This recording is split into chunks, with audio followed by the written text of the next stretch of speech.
Hello aking mga madam. Ayan po, kung makikita nyo po dyan, ang gagawin ko sa aking hair ay ang passion color.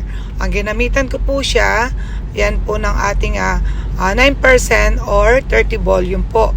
At nilagay ko na rin at hinalo na rin yung treatment po, nakasama na natin na nabili rin po dito. So ihaluin nyo lang po siyang mabuti at make sure lang po na na-shower nyo na yung hair nyo para po walang oil. Pag na-shower nyo na 100% po siya dapat na tuyo.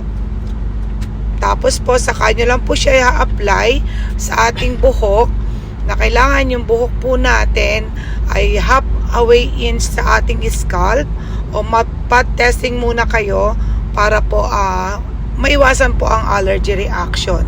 Ayan po.